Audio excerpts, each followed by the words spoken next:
Caitlin, I think I unmuted you.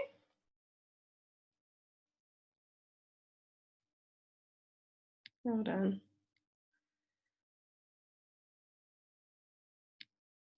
Yeah, okay. Okay, great. I think you're the only one here. That's all right. We'll see how we go. I just got to share my desktop with you. Okay, can you see my desktop? Yeah, that's fine. Okay, cool. So what I want to go through just briefly with you are a couple of different things. Have you had a chance to look at any of the task sheets? Yeah? Okay.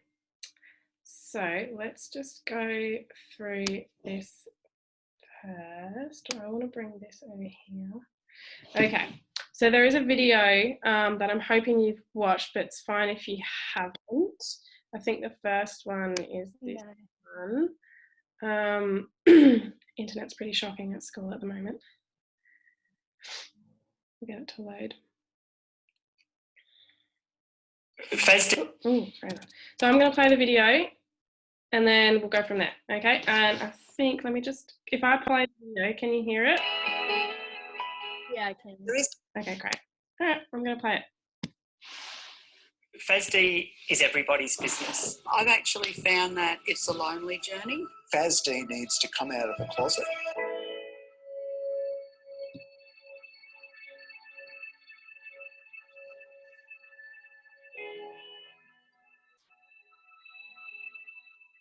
FASD is a diffuse brain injury caused by exposure of the unborn baby's brain to alcohol.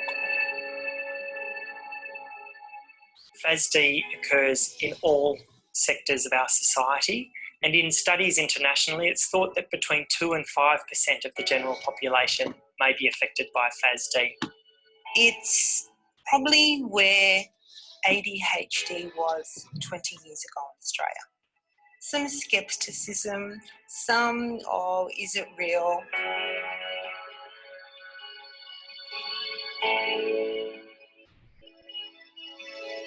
When I got the diagnosis, the first thing that I remember hearing was a permanent brain injury.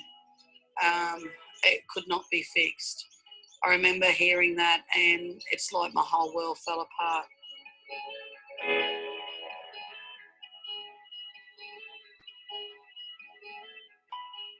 There is no typical child with fetal alcohol spectrum disorder, but if you ask parents and teachers, perhaps the most common problem is behavioural problems.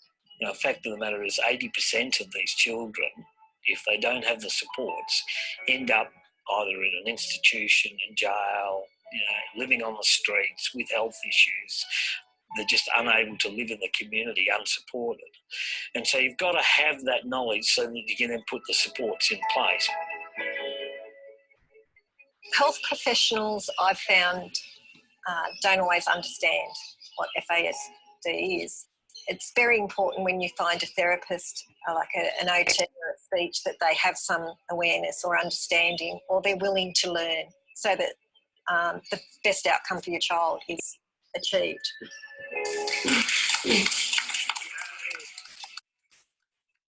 FASD at this point in time is sometimes a stigmatising diagnosis. And I think the reason for that is because it's only diagnosed rarely. There's a lot of guilt and shame that can be experienced by a lot of parents as well. So it's really important that as health professionals, we have a responsibility to really let those families know how much we appreciate how difficult and challenging that process might be. Community attitude needs to change 100%. We've felt it. The negativity and statements that have been made to us because we have 2 children with FASD, at times it's just so disheartening, and you know, not our children, so the stigma doesn't really stick, but already we've felt it, so you can imagine how hard it must be for a parent. Indeed, most of the children that we see, the exposure to alcohol was inadvertent because mum didn't realise she was pregnant, wasn't planning to get pregnant, and stopped drinking as soon as she found out she was pregnant. understand that this is a real condition, and it is a challenge for parents not to judge the parents on how they are parenting, but to support and to learn as much as they can about it to better support the parents and the child with FASD. You know, at the end of the day, they're still your child. They're still perfect to you. They have meltdowns, they have difficulties, they struggle every day, but it doesn't stop you loving your kids. Our two are the light of life. You know, if they weren't at the school would be a dull and boring place without our two. They are the centre of attention in their classroom, and not for bad reasons anymore, because they are happy, easygoing, very lovable children. And most of these kids are like that. They just need the support and the structure for them to be able to achieve it. The caregivers of Australia are the ones who've led this charge. It's because carers and advocates have kept their advocacy up for the last 20 years and they haven't let go. And clinicians and researchers have followed. So we're all in this together and there is great cause for hope.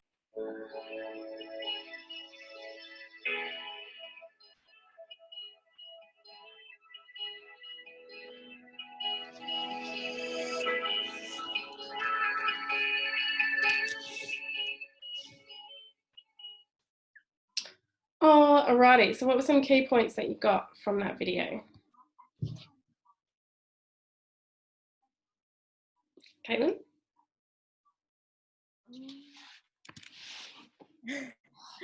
I'm bad at understanding. Sorry? I'm bad at understanding a lot of things. That's okay. But were there any, maybe some key things that you picked up about FASD? Because it might not have been something that you've heard before. Anything just in general? It's okay. If you have nothing, you can say that. Yeah, nothing. Okay, that's all right. So we'll go through the PowerPoint now, and I'll just try to explain it a little bit more. So pretty much fetal alcohol spectrum disorder is what our investigation is going to focus on. So you don't have to choose a topic. I'm giving the topic to everyone, and we're just doing a little bit of investigation around it. But pretty much just some facts. So we've watched the video. We'll move on to the next slide. So fetal alcohol spectrum disorder, or FASD, is a diagnostic term used to describe the impacts on the brain and body of individuals prenatally exposed to alcohol. So there's some pretty full-on words in that first dot point. Are you familiar with autism spectrum disorder, Caitlin? Kind of, that's all right. So what the word diagnostic is meaning is that it's sort of like a scale. If you were to maybe put it on a number scale from say 1 to 100, each different number, you know, represents a spot on that spectrum where, you know, different people experience different sort of symptoms. So when we talk about autism spectrum disorder, often we think of on the lower end, people can still sort of live within our society. They don't have too many difficulties, whereas people on the further end, maybe closer to 100, would maybe struggle because they don't understand social cues. Perhaps they don't like noise, or they don't like touching things, or certain colours trigger them. So there's a scale that sort of represents different severity, I guess, of the disorder. So fetal alcohol spectrum disorder is the same, that it has a spectrum of where people have larger amounts of symptoms that affect them more, and there are other people that have fewer symptoms and they're not as affected. So that's what that means. And pretty much, so fetal alcohol spectrum disorder is caused by the mother drinking alcohol during pregnancy. So prenatal exposure to alcohol. So that's meaning during pregnancy. So FASD is a lifelong disability. It's permanent. There is no cure. It can't be fixed. So, you know, once the damage is done, it's done. So individuals with FASD will experience some degree of challenges. So this is sort of talking about that diagnostic, that spectrum again. So in their daily living, they need support with motor skills. So that's to do with, you know, physical skills. So whether or not they can run and jump or skip, or maybe they might have difficulty with holding smaller objects or manipulating objects, maybe even doing up a button. So that's what motor skills is. They'll have some physical health problems. They'll struggle with learning. They've got poor memory, poor attention span. They struggle with communication, emotional regulation. So maybe if they're upset, they would struggle with controlling that emotion and calming themselves down.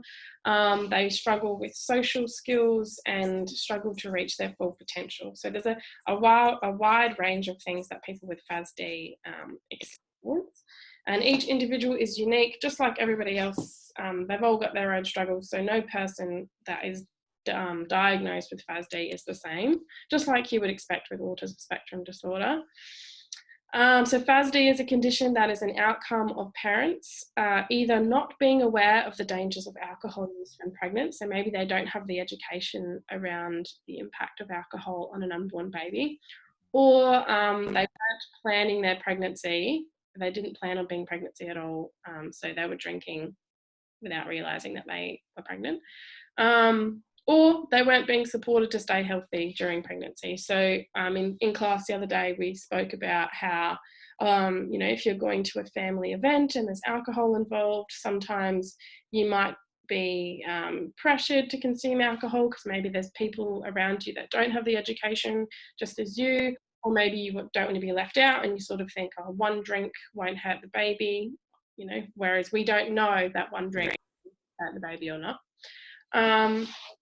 Alcohol can cause damage to the brain before the pregnancy has even been confirmed. Just have a stab in the dark. How many weeks pregnant do you think someone would be before they think they're pregnant? Like 3? I don't know. 5. No, 5. 5 weeks? Okay. What makes you think that? I don't know. Because it wouldn't be that late. Mm-hmm. Because I don't know. That's just a guess. It's a good guess. And if we look at, I guess the menstrual cycle, if you will, it's generally a 4-week sort of turnover. You've got your 2 weeks of being fertile, then you've got your period, and then you've got everything starting all over again. So 4 weeks is a good guess because a lot of women might suspect that they're pregnant if they miss a period.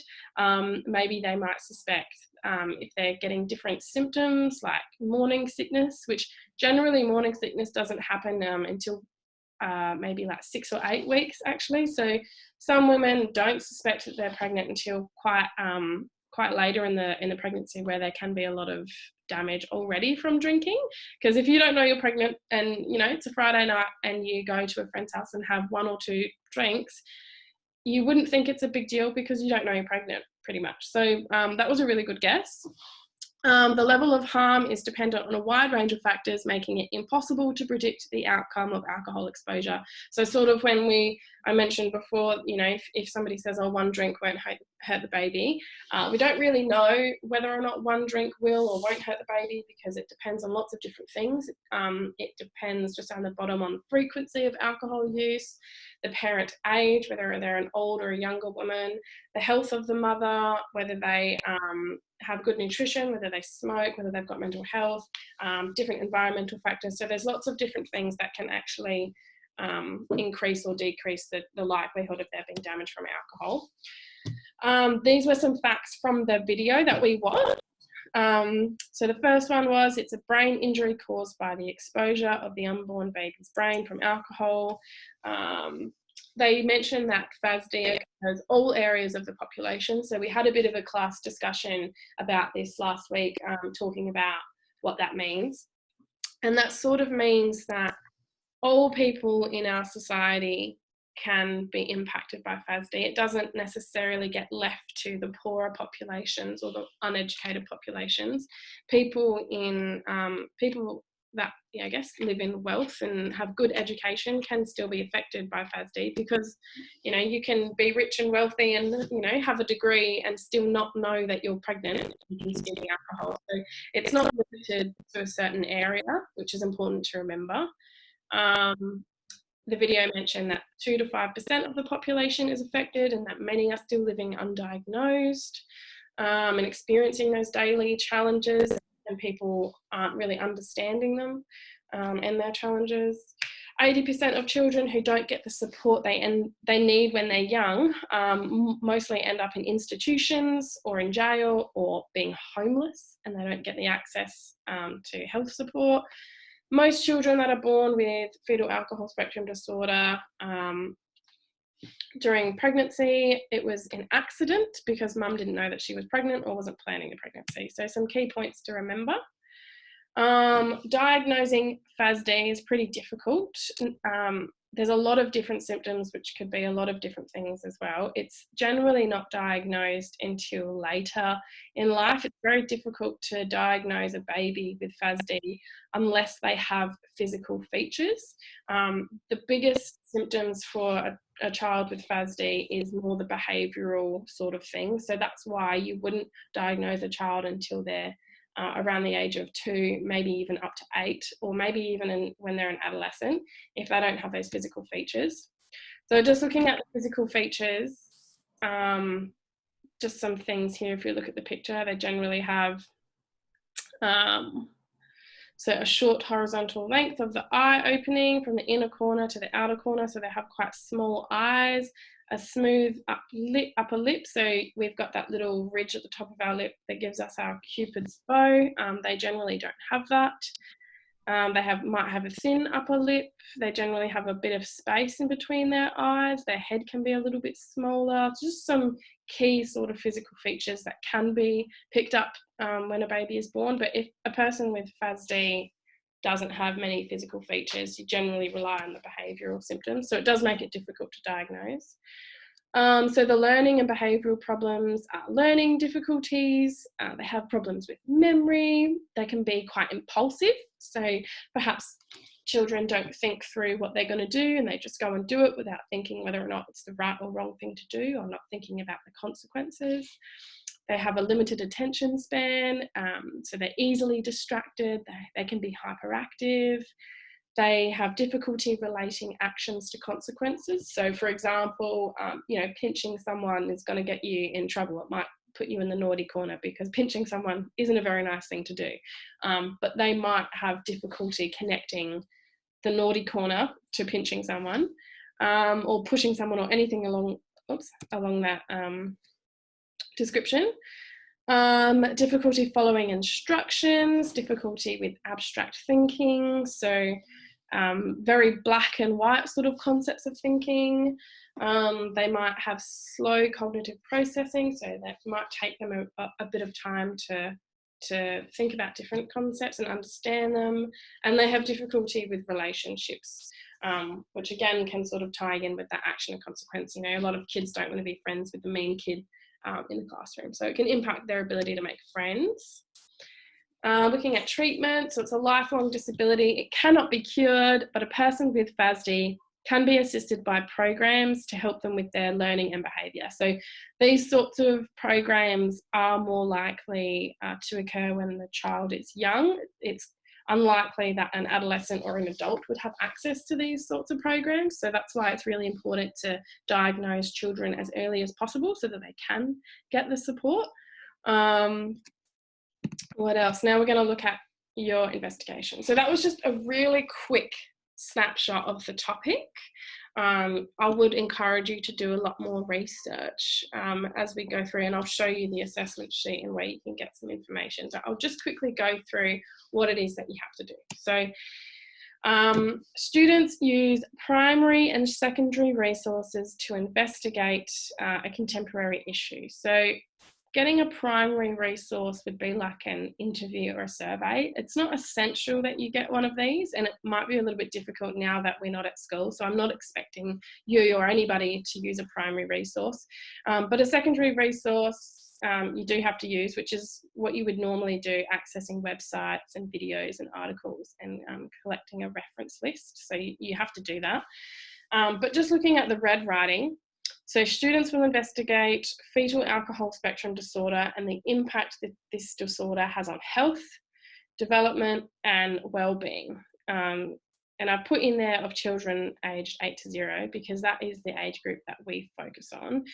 It might be tempting through your investigation to reference adolescence or adulthood. It's okay to reference them if you feel like it's relevant, but I've put that age in there just to keep everybody reminded that we are not discussing the impacts of adults' health, adult development, and adult well-being. We're specifically looking at children, so just pop that in there.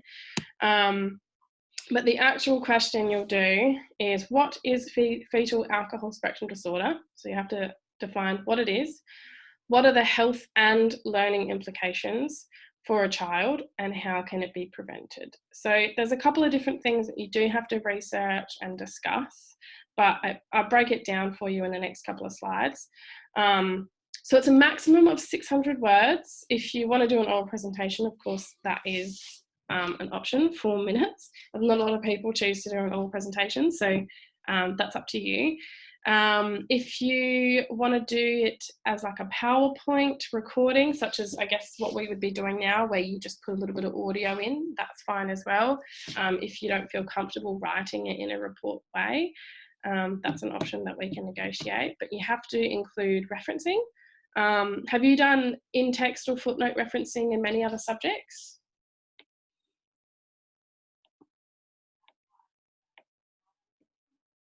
No? All right. But you have to do either one of those. So you would want to include a full reference list, a minimum of 5 references, and include clear headings. So just looking at some due dates there for you. How to write your investigation. So this can be done as a PowerPoint if you choose as well. You would follow the same general structure. So your introduction, you identify the issue. So why is fetal alcohol spectrum disorder an issue? What is it? You know, how prevalent is it in Australia? You know, what are the percentage of people being affected by it? So we've already seen that it's 2 to 5% of people in Australia living with FASD.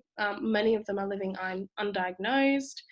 And then you would present the various topics that you would be discussing, such as the health and learning implications of living with FASD.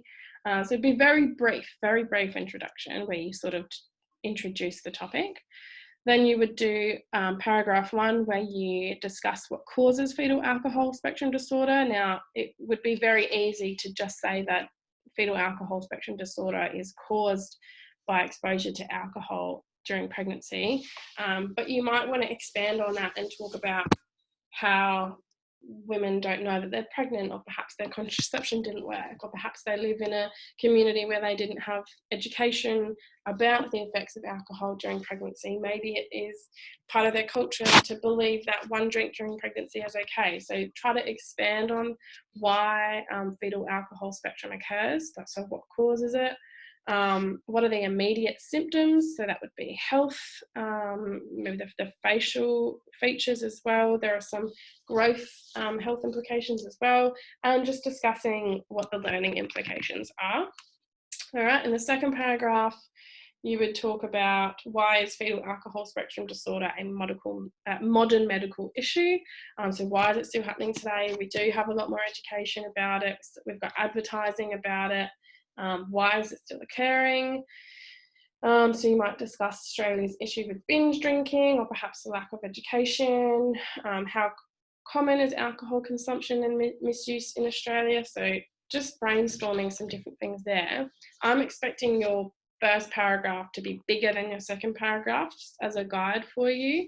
You might not find that you access lots of information in paragraph 2, but that is an opportunity for you to bring in your own ideas as well.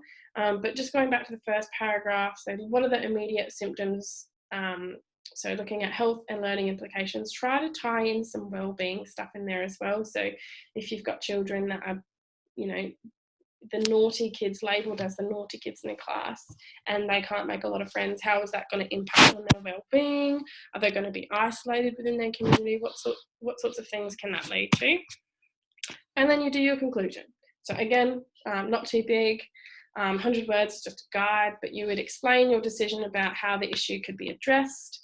So we know that it's an issue, we know that it's still happening today. You might come up with some ideas of how individuals or communities can prevent FASD, so maybe having parties without alcohol, maybe encouraging friends to not drink if they're pregnant, encouraging friends to practice safe sex, because contraception is a really big part of people accidentally getting pregnant because they might have been maybe on antibiotics, which can impact contraception. So that might be something to think about as well. As an accidental pregnancy, maybe encouraging people in Australia to not drink as much as we do, so you might limit the impact of FASD on a child. Just some ideas. And then at the bottom it says, explain different viewpoints on the issue, referencing data, tables, graphs. That's not for your conclusion, that is just throughout your entire thing. If you do find any graphs that you can use, any quotes or pictures, you can include all of those. You can put pictures in your investigation of the facial features if you need to save words. Absolutely happy for you to do that. And then you do have to reference. So I've put a guide in there, minimum 5 references. Obviously happy for you to go over, but I find that with investigations, if you go below 5 references, it can be a little bit limited. So I do encourage you to do that. I'm going to do a little video tutorial of referencing at a later date to help people that aren't confident doing that. So if you fall into that bubble, that's fine. Just wait for me to do that video. And then just continuing on with your research. So before I let you go, I just want to direct you back to DayMap, because your task sheet, where is it? This one? No, it's not that one. Is it this one? Is it this one? Nope. Oh, nope, it's not that one. Where's your task sheet? Task sheet. This one. So if you go to your investigation assessment sheet, it has, once it loads, a bunch of different websites for you to access. So what we've got down the bottom is a range of different dot points which have some videos in there. This website has a couple of videos that you can watch, and you are allowed to reference videos. If you find a video on YouTube about fetal alcohol spectrum disorder that is credible, so it's not just made by random, it's made by maybe a national foundation, you can reference YouTube videos. This website also has some podcasts on it. If you prefer listening to things instead of reading, you can reference the podcast. So please go onto that website. It's a national website about FASD, very, very good one. And then there's a couple of different ones as well. You know, alcohol-free pregnancy. So if you need to get some facts about safe amounts of alcohol during pregnancy, which is no alcohol. Looking at preventing FASD, some strategies that you can find and talk about. Looking at mums drinking in Australia, looking at the drinking culture in Australia. So that would be in reference to paragraph 2 of your body of discussion. What else? How is the brain affected? Maybe you could look at some common myths. So people sometimes think that it's safe to drink during pregnancy. Maybe they're debunked. And again, prevention. So you shouldn't need to actually do any research outside of these websites. This should give you everything that you need. Doesn't mean to say that you can't go outside of them. If you find a website or a video that I haven't put up, absolutely reference it, but you should find everything that you need within these websites. Other thing that I want to draw your attention to is the investigation template. Oops. So this is just a basic structure of how I'd like all of you to write your investigation. Now, again, I will reiterate that if you want to do a PowerPoint, it's absolutely fine, but still try to stick within the general structure and include, you know, pictures, make it look pretty. But if you would like to do it in your report form, you know, putting your name at the top, then doing your introduction, paragraph 1, paragraph 2, conclusion, and then reference list. Some things that might help you are your text connectives. So if you struggle with report writing, academic writing, because this is supposed to be academic, you can absolutely use this resource. Try and unmute you guys, because it won't let me unmute you. Hi. Hold on. You've got No, one. we unmute ourselves. You can mute yourself, but it's nice to, I feel lonely without you. Yeah, try and unmute yourselves. Anyway, text connectives. So some really good examples here for you to use if you're not confident doing different research writing. Yeah, I find that very useful when I do research. Also, there is another resource that I wanted to show you. Oh, this one. So I think it was Friday of last week. Everybody did a little bit of research in the lesson. We came together and we sort of sat down and put down a bunch of things, like what we did with that Google Docs, except we just did it really quick and fast here. So just some really good dot points that the class found that you can use, that they've all found using those websites that I gave everyone, and found some really interesting information, like 80% of children that don't get supported end up in institutions or in jail or on the streets or have health issues, stuff like that. Some different physical issues like low body weight, they've got poor coordination, some learning things, poor memory, lots of different things in here. And then if you're someone who struggles with research, I've sort of put in a little bit of a recommendation that when you collect information, put it under these headings. So put it under physical health. So that could be anything to do, with low body weight, anything to do with shorter height or smaller head size or anything like that. Anything to do with cognition or not being able to make friends would go under learning implications. How does it affect well-being? So looking at, how does not being part of a friendship group impact a child, if you can find information about that, or perhaps if they've got smaller bodies, is that going to be something that they're exposed to, they're going to be exposed to bullying, stuff like that, if you find any information along those lines, or even just discussing the different potential well-being issues. Looking at treatment and support that is available, and looking at prevention. So these headings, if you put your research under those headings, and we go back to your investigation template, all right, you can actually slot them in there. So it talks about health, talks about learning implications, you've got stuff in here. It's just going to help you with your research if you use that structure. Where are we up to? Here. Okay, so that's something that you can use, but I do encourage you to just do your own research this week. So this week, I want you to focus on doing research, watching videos, listening to podcasts, accessing websites, taking notes under those headings. If you want to start writing your actual investigation this week, that is fine, but I've given you next week to do a lot of the actual writing, and then as of Wednesday of term 2, the first week back, that is when I would like drafts. So I would like... Are we going to be at school then? Like back at school? Sorry, what was that question, Talia? Are we going to be back at school by then, or are we not going back next term? My understanding is that the first 2 weeks are still going to be digital, like online. Okay. As far as I'm aware. So yeah, when I say your investigation's due, it just means that you would be submitting it online, I would be drafting it, and I'd be flicking it back to you. We wouldn't necessarily be doing any Zoom classes in the first week back, because I would be leaving that for you to submit your investigation and do stuff like that. And then we would move on to our other assignment. I'm still trying to figure out the logistics of our group assessment, but we'll just have to figure that out as we go. But how does everyone feel with this assessment? Even if your mic isn't on, I think there's still a chat option, but does anybody have any questions or concerns about this task?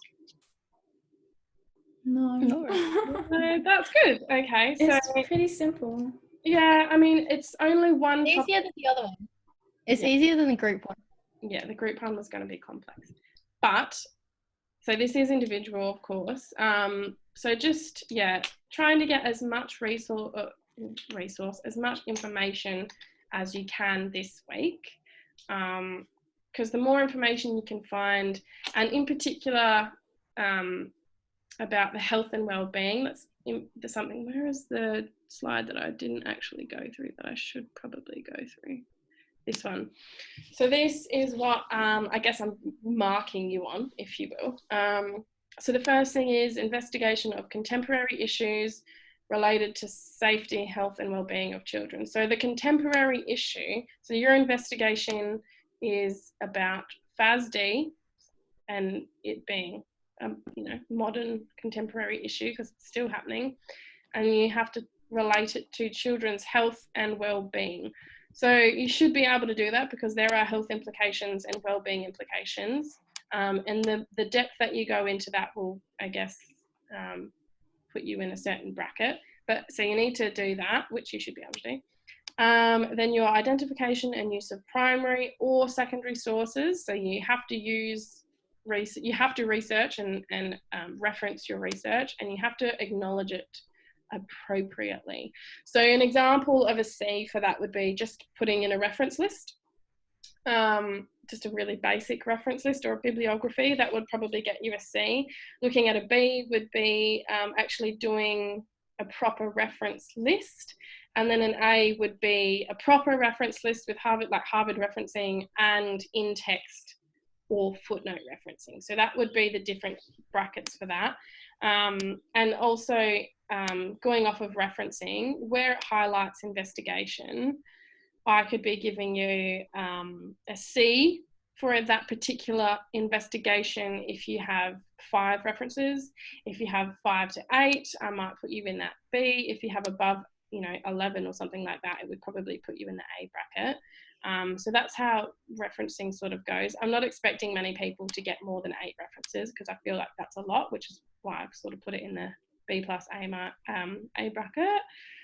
And then you've got literacy and numeracy and your use of appropriate terminology. So an example of appropriate technology, if we go back to this slide, where it says prenatal exposure to alcohol, using terminology like that, rather than just saying being exposed to alcohol during pregnancy, if you use that prenatal sort of word, it's going to bump you up a little bit more.